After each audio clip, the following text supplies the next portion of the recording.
1187년 10월 예루살렘이 함락되었습니다. 십자군이 88년 동안 지켜온 성지가 무슬림 군대의 손에 넘어간 거죠. 이 소식은 유럽 전역을 충격에 빠뜨렸어요.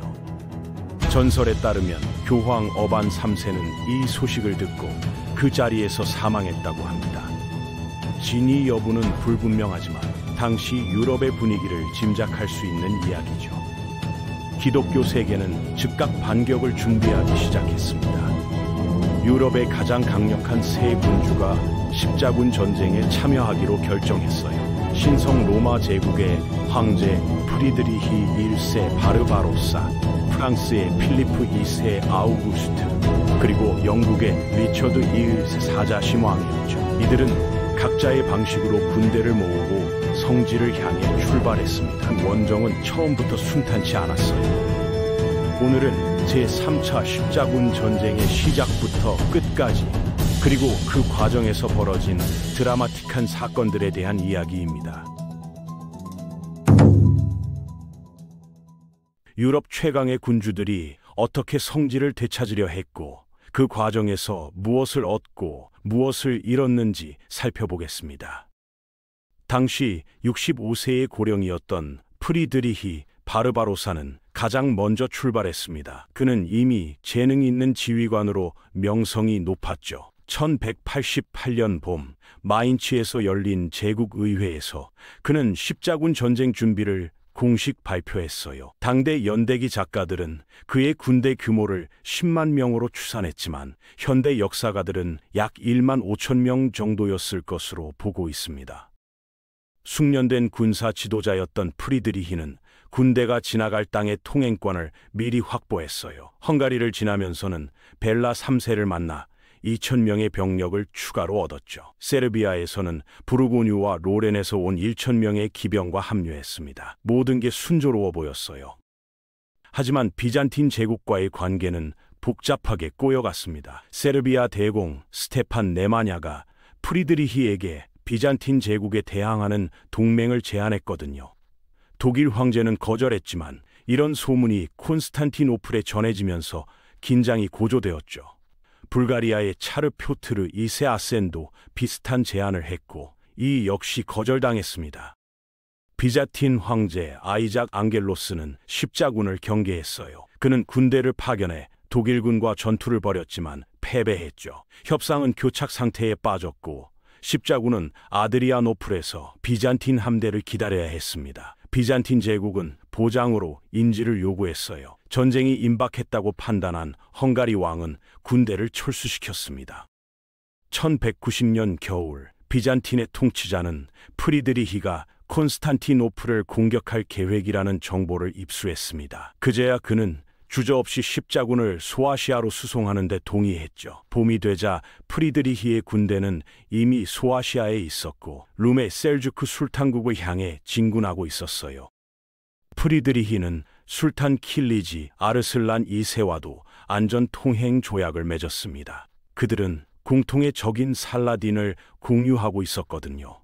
하지만 술탄국 내부에서는 내전이 격화되고 있었어요. 다양한 베이와 쉐자대들이 술탄의 명령을 무시하고 십자군을 공격했습니다. 5월 악셰히르 근처에서 셰흐자드 카이 후스라우가 십자군의 선봉대를 공격했어요. 프리드리히의 아들인 슈바벤의 프리드리히 왕자가 이끄는 부대였죠. 십자군은 터키군의 공격을 쉽게 격퇴했습니다. 곧이어 코니아 성벽에서 또 다른 전투가 벌어졌어요. 황제가 직접 이끈 십자군은 중기병의 우월성 덕분에 신속하고 파괴적인 공격을 감행했습니다. 그의 아들은 적의 수도를 함락시켰죠. 코니아에서 십자군은 말과 보급품을 보충한 뒤 킬리키아의 아르메니아로 향했어요. 모든 게 잘 풀리는 것처럼 보였습니다. 그런데 비극이 일어났습니다. 프리드리히 바르바로사 황제가 산속의 살레프강을 건너던 중 익사한 거예요. 65세의 노장이 이렇게 허무하게 죽자 군대 대부분은 귀국하기로 결정했습니다. 나머지는 슈바벤의 프리드리히 왕자가 이끌고 계속 작전을 수행했죠. 영국의 리처드 1세 사자심 왕은 젊은 시절부터 방랑기사를 꿈꾸던 인물이었습니다. 하지만 형이 죽은 후 왕위 계승자가 되었죠. 그는 용감한 전사이자 재능 있는 지휘관으로 명성이 높았어요. 중세 연대기 작가들은 그의 군대를 5만 명으로 추산했지만 현대 역사가들은 약 17,000명 정도로 보고 있습니다.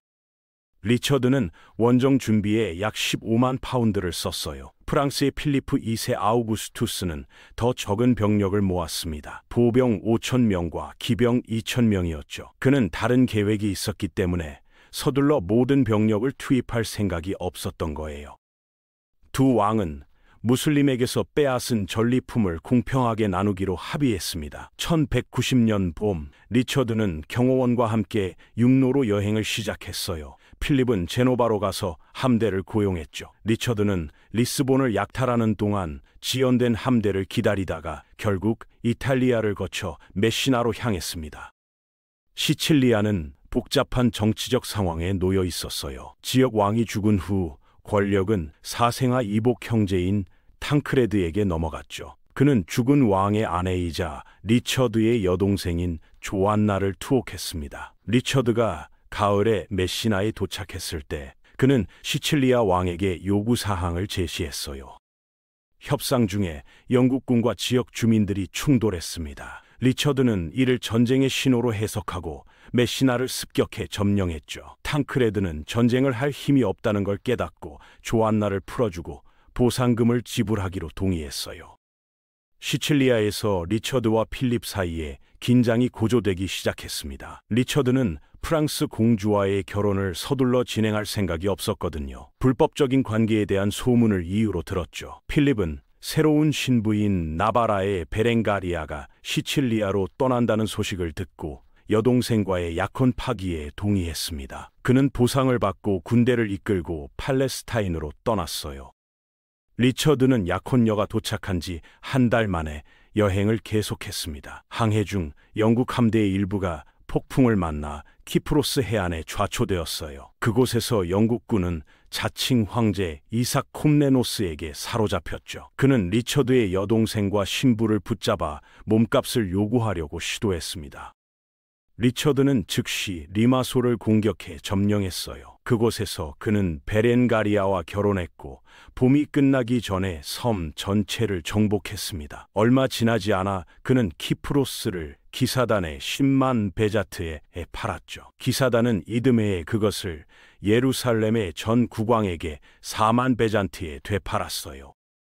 그 사이 팔레스타인에서는 중요한 사건들이 벌어지고 있었습니다. 1187년 여름, 살라딘은 하틴에서 예루살렘 군대를 격파하고 도시와 요새를 점령하기 시작했어요. 술탄은 독특한 전략을 사용했습니다. 점령한 도시에서 항복하는 기독교인들을 풀어준 거죠.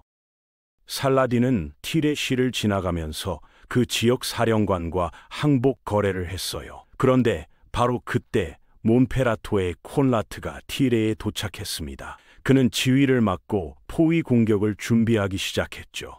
당시 예루살렘으로 향하던 살라딘은 티레를 무시하기로 결정했어요.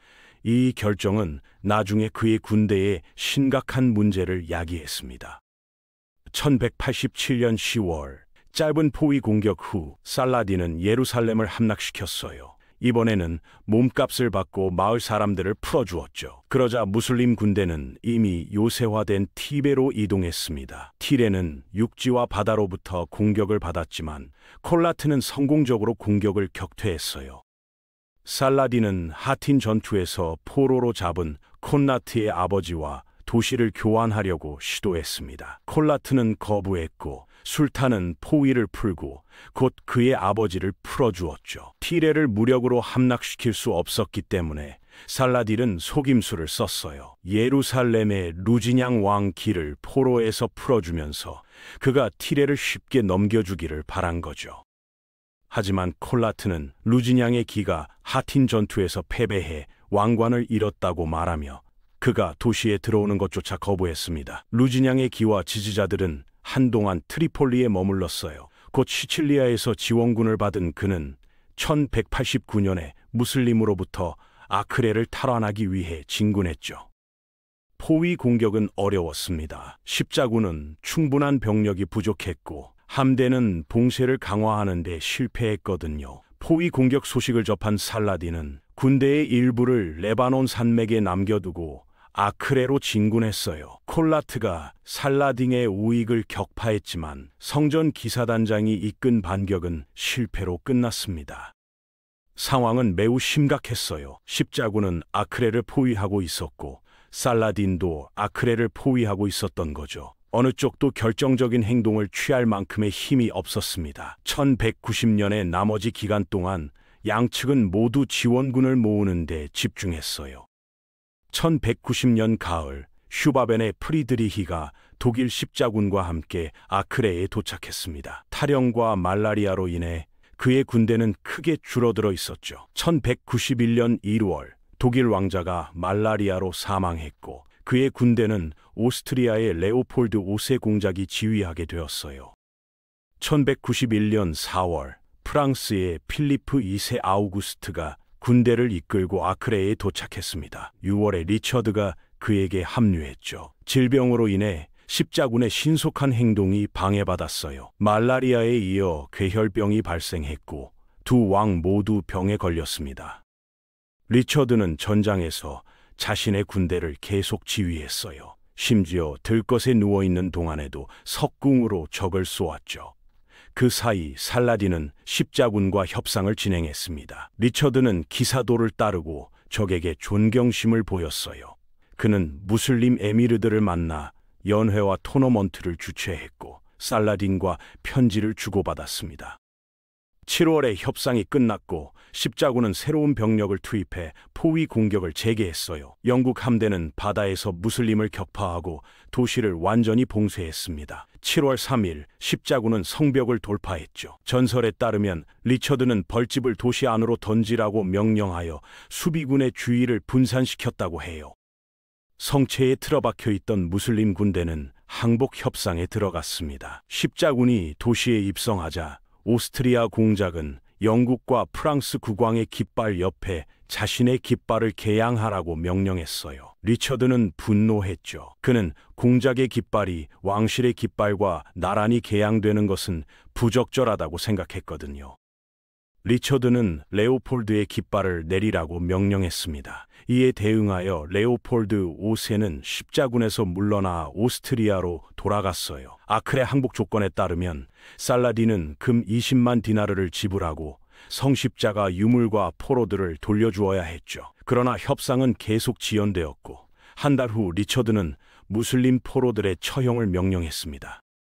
전쟁은 계속되었어요. 리처드는 물류를 개선하기 위해 야파를 점령하기로 결정했습니다. 그는 남쪽으로 이동했고 살라딘이 뒤따랐죠. 무슬림 군대는 소규모 전투를 벌이며 십자군을 괴롭혔어요. 살라딘은 아르수프 근처 숲에서 매복을 준비했습니다. 살라딘은 오래된 전술을 사용할 계획이었어요. 소규모 병력으로 공격하고 가짜로 후퇴한 뒤 적을 함정에 빠뜨리는 거죠. 리처드는 이 전술을 알고 있었고 군대의 진군을 계속하라고 명령했습니다. 하지만 성 요한 기사단이 대형을 깨고 돌격했고 다른 기사들도 뒤따르며 함정에 빠졌어요. 영국 지원군이 적시에 도착하여 무슬림을 격퇴했습니다. 리처드는 십자군을 재편성하고 반격을 개시하여 살라딘 군대의 좌익을 격파했죠. 술탄은 후퇴를 명령했지만 그의 군대 일부는 계속 소규모 전투로 십자군을 괴롭혔어요. 리처드가 야파에 도착하자 그는 요새를 재건하기 시작했습니다. 살라딘은 평화회담을 제안했고 리처드는 독특한 계획을 제안했죠. 살라딘의 형이 리처드의 여동생과 결혼하고 예루살렘 왕국을 공유하는 거였어요. 하지만 술탄은 제안을 거부했습니다. 겨울이 되자 리처드는 살라딘이 군대를 해산했다는 소식을 듣고 재빨리 예루살렘으로 진군했어요. 그러나 도중에 십자군은 우기에 갇혔습니다. 1월 예루살렘에서 불과 20km 떨어진 곳에서 지친 군대는 아스칼론으로 돌아갔죠. 봄에 유럽에서 소식이 도착했습니다. 필립 2세 아우구스투스가 존의 영국 왕위 계승을 지지하고 리처드의 땅을 침공했다는 소식이었어요. 리처드는 예루살렘 귀족들의 회의를 소집하고 자신의 출발을 발표했죠. 남작들은 만장일치로 몬페라토의 콜라트를 새로운 왕으로 지지했습니다. 사이 후 콜라트는 암살당했어요. 오늘날까지도 살인사건의 범인이 누구인지는 불분명합니다. 콜라트의 지지자들은 샹파뉴 백작 앙리 2세를 새로운 통치자로 선출했죠. 리처드는 팔레스타인에 남아 이집트 침공을 계획했지만 프랑스 사령관이 이 계획에 반대했어요. 6월의 십자군은 다시 예루살렘을 향해 진군했습니다. 살라딘의 군대가 근처에 있었기 때문에 도시를 포위하는 것은 위험했어요. 그들이 도시를 점령하더라도 자신들이 포위당할 수도 있었죠. 7월의 십자군은 후퇴했습니다.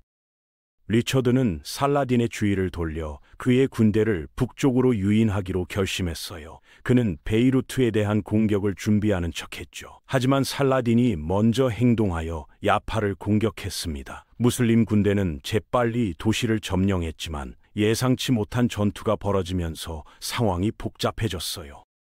며칠 후 리처드 사자심 왕은 바다를 건너 야파에 도착했습니다. 그는 도시에 대한 공격을 지휘하고 빠르게 거리를 탈환했죠. 살라딘은 성벽 뒤로 물러나 군대를 재정비했지만 두 군대 모두 너무 지쳐서 어느 쪽도 서둘러 싸우지 않았어요.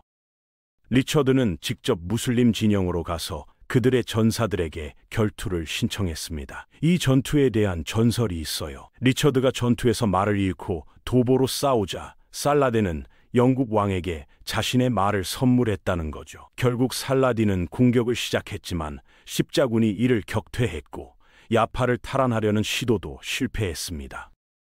살라딘의 철수로 평화 협상의 시간이 왔어요. 리처드는 다시 병이 들었고 오랫동안 유럽으로 돌아갈 계획을 세웠습니다. 회담 중에 그는 팔레스타인에서 겨울을 보내고 내년에 전쟁을 재개하겠다고 위협했죠. 살라딘은 리처드가 영국 왕관을 잃을 위험이 있다는 것을 알고 그에게 집으로 돌아가라고 조언했어요.